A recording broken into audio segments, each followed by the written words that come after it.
going to welcome our next speaker. We've got Stephanie. Stephanie is a mother, small business owner, registered nurse manager, avid reader, CrossFit enthusiast. Holds different positions for Epsilon Sigma Alpha International statewide, has been featured in Who's Who on healthcare systems. Please help me in welcoming Stephanie.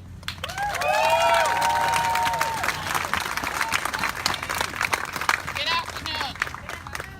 I'm here today to bring attention. Can you hear me now? I'm here today to bring attention to the need for immigration reform. No human being should be labeled illegal, and none should be aliens with an alien registration number. Think about it. Would you like to have to produce a card with an alien registration number? I am an alien mother with 2 deferred action arrival adults and 2 green card holders. My visa had expired, and I was advised by my international student advisor that if I wanted continuity for my children, then I should stay until things got sorted. After 19 years, I'm still here. I've integrated into this community. I'm a professional, a volunteer. In fact, I've received Presidential Volunteer Service Awards on numerous occasions and other most philanthropic hours awards from other groups for work that I do. I use my skills and my body to raise money for health care, for free health care for children with cancer. Is that criminal? No. Is that being a bad hombre? No. I've given services to some who I knew really needed it but couldn't afford it.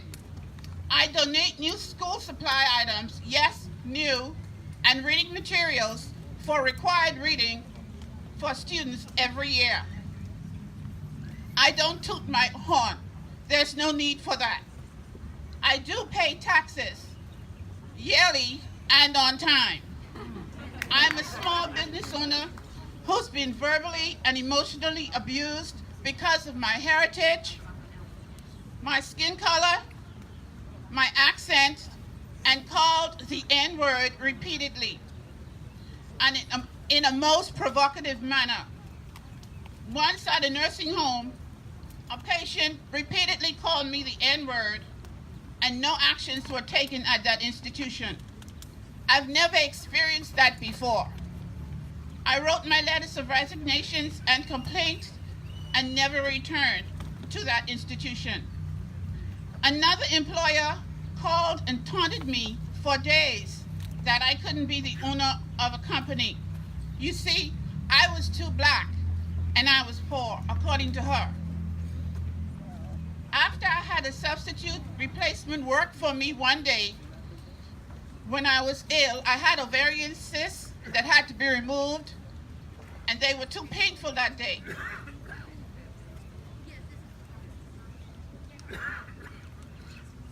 I still had to be called back, sick and painful, to assist because that individual had decided that she had the authority to hit my employee in her head while she was driving the vehicle repeatedly.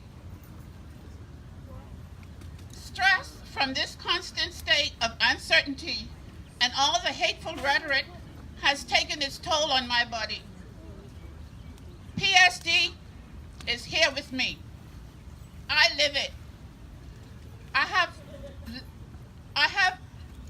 a decreased flight and fight response. I carry an EpiPen because of the allergies I've developed since I've been here. I had a stroke.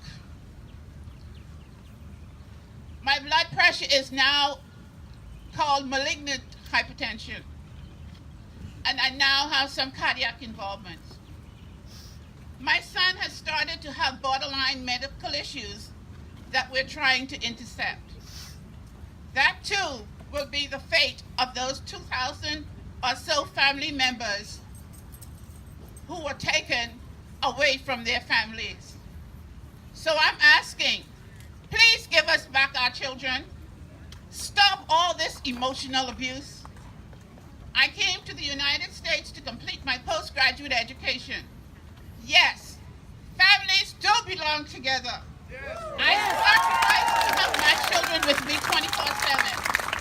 Is it a sin to want to live a life free of violence, drugs, rape, depravity?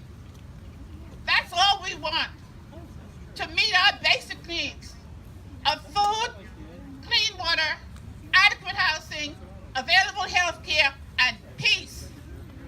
I wanted to be their primary caregiver and could not imagine them being taken away from by others.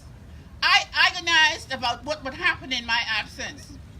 Even in my care, on my watch, predators still raped one of my daughters when she was asked to babysit their toddler. They were totally aware that we were aliens. Our leader described us as the B word, as an infestation. He even suggested that if they don't want it, you can grab them by the P word.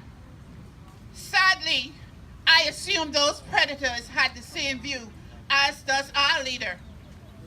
My last child came here when he was 3.5 years old. He has been here ever since. He is as American as one who was born here. He knows nothing about life or living in the country of my origin. His story is unique and very interesting. But that SOB has matured into a young man many are proud of. I worry every minute of the day when he's not in my presence and I in his, even though he has his papers. So in this, my heart truly bleeds for the over 2,000 families who are separated, thousands of miles apart, in a foreign country. No one to love, no one to hug, and no one to say, I love you. I am their mother. I wanted to fulfill that role. My children are mine. It's a job to be that mother figure.